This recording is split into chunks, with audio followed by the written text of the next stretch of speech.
بسم الله الرحمن الرحيم. Surah 13, Al Ra'd, Thunder. In the name of Allah, the most merciful, the most compassionate. Alif Lam Mim Ra. These are the verses of the divine book. Whatever has been revealed to you from your Lord is the truth, and yet most of your people do not believe. It is Allah who raised the heavens without any supports that you could see, and then He established Himself on the throne of dominion. And He it is who has made the sun and the moon subservient to a law, each running its course till an appointed term. He governs the entire order of the universe and clearly explains the signs that you may be firmly convinced about meeting your Lord.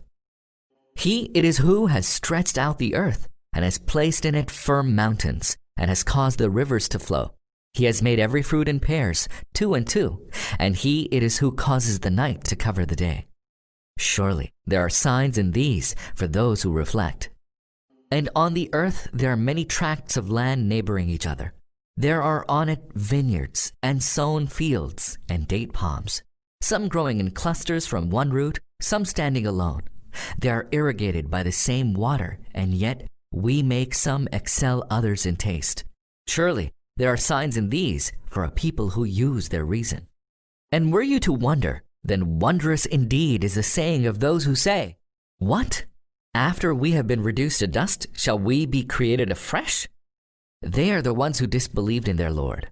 They are the ones who shall have shackles around their necks. They shall be the inmates of the fire, wherein they shall abide forever.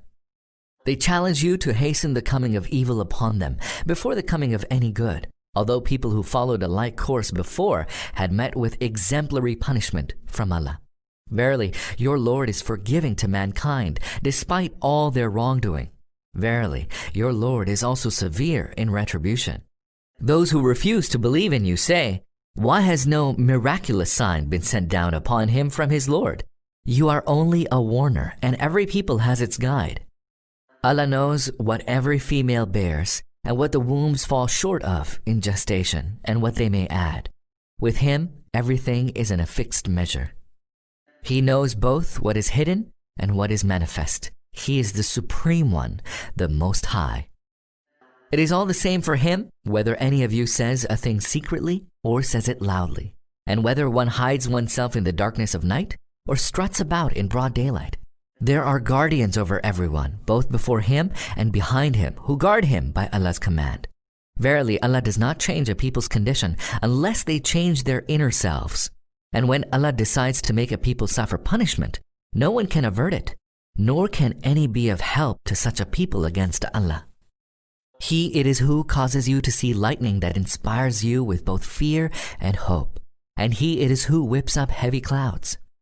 The thunder celebrates His praise and holiness, and the angels too celebrate His praise for awe of Him. He hurls thunderbolts, striking with them whom He wills, while they are engaged in disputation concerning Allah. He is mighty in His contriving. To Him alone should all prayer be addressed. For those to whom they do address their prayers beside Him are altogether powerless to respond to them. The example of praying to any other than Allah is that of a man who stretches out his hands to water, asking it to reach his mouth, although water has no power to reach his mouth. The prayers of the unbelievers are a sheer waste. All that is in the heavens and the earth prostrates itself, whether willingly or by force, before Allah, and so do their shadows in the morning and in the evening.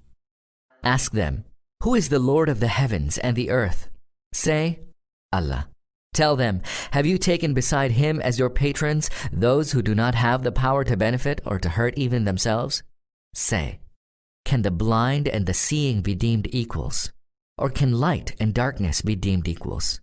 If that is not so, then have those whom they associate with Allah in His divinity ever created anything like what Allah did, so that the question of creation has become dubious to them?" Say, "Allah is the creator of everything. He is the One, the irresistible. Allah sends down water from the heavens, and the riverbeds flow, each according to its measure, and the torrent carries along a swelling scum. In like manner, from that metal from which they smelt in the fire to make ornaments and utensils, there arises scum like it. Thus does Allah depict truth and falsehood. As for the scum, it passes away as dross, but that which benefits mankind abides on the earth.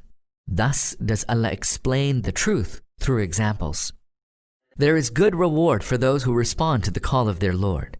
And those who do not respond to their Lord, a time will come when they shall offer all they have, even if they have all the riches of the world and the like of it, besides to redeem themselves from the chastisement of Allah. And they will be subjected to a severe reckoning. And hell shall be their refuge. What a wretched resting place it is. He who knows that the book which has been sent down to you from your Lord is the truth, is he like him who is blind to that truth? It is only people of understanding who take heed. Those who fulfill their covenant with Allah and do not break their compact after firmly confirming it. Who join together the ties which Allah has bidden to be joined. Who fear their Lord and dread lest they are subjected to severe reckoning. Who are steadfast in seeking the good pleasure of their Lord. Who establish prayer and spend both secretly and openly out of the wealth we have provided them. And who ward off evil with good. Theirs shall be the ultimate abode, the everlasting gardens which they shall enter, and so shall the righteous from among their fathers and their spouses and their offspring. An angel shall enter unto them from every gate and say, Peace be upon you. You merit this reward for your steadfastness. How excellent is the ultimate abode.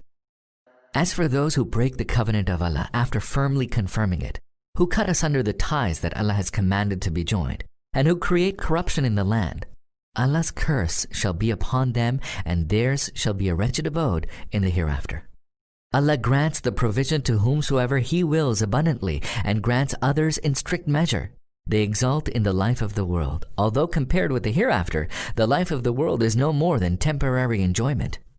Those who have rejected the message of Muhammad say, Why has no sign been sent down upon him from his Lord? Tell them, Allah lets go astray those whom He wills, and guides to Himself those who turn to Him. Such are the ones who believe in the message of the Prophet, and whose hearts find rest in the remembrance of Allah. Surely in Allah's remembrance do hearts find rest. So those who believe in the message of the truth and do good are destined for happiness and a blissful end.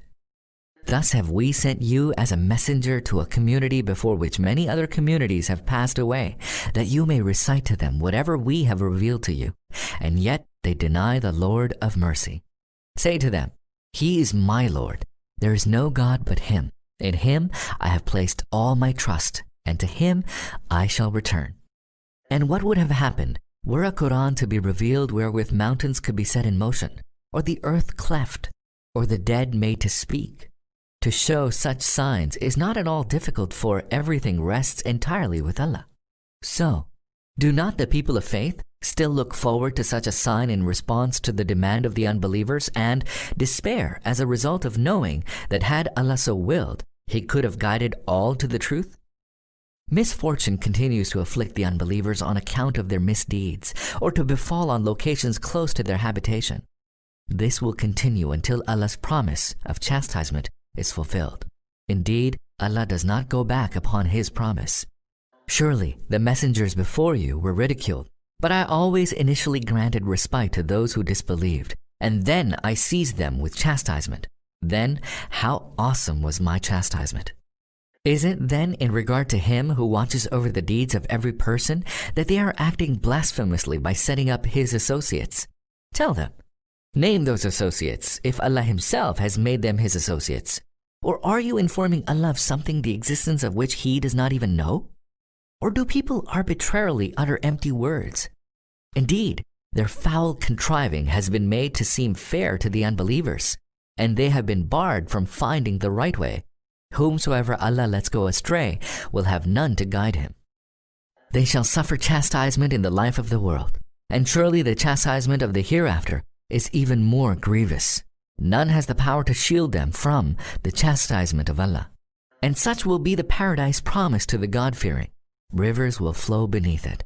Its fruits will be eternal, and so will be its blissful shade. That is the ultimate destiny of the God-fearing, while fire is the destiny of the unbelievers.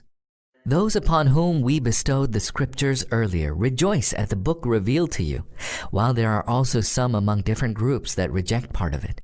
Tell them, I have only been commanded to serve Allah and not to associate anyone with Him. To Him do I call, and to Him is my return. And it is with the same directive that we revealed to you this Arabic writ. Were you indeed to follow the vain desires of people after the true knowledge has come to you? None will be your supporter against Allah, and none will have the power to shield you from His punishment. We indeed sent many messengers before you, and we gave them wives and children, and no messenger had the power to produce a miraculous sign except by the command of Allah. Every age has its own revealed book. Allah effaces whatever He wills and retains whatever He wills. With Him is the mother of the book. O Prophet, whether we make you see a part of the punishment that we have threatened them with come to pass during your lifetime, or we take you away before that happens, your duty is no more than to convey the message, and it is for us to make a reckoning. Do they not see that we are advancing in the land, diminishing it by its borders on all sides? Allah judges, and no one has the power to reverse His judgment. He is swift in reckoning. Those who lived before them also devised many a plot, but the master plot rests with Allah. He knows what everyone does. The deniers of the truth will soon come to know whose end is good. The unbelievers claim that you have not been sent by Allah. Tell them, Allah is sufficient as a witness between me and you, and so also do those who know the scriptures.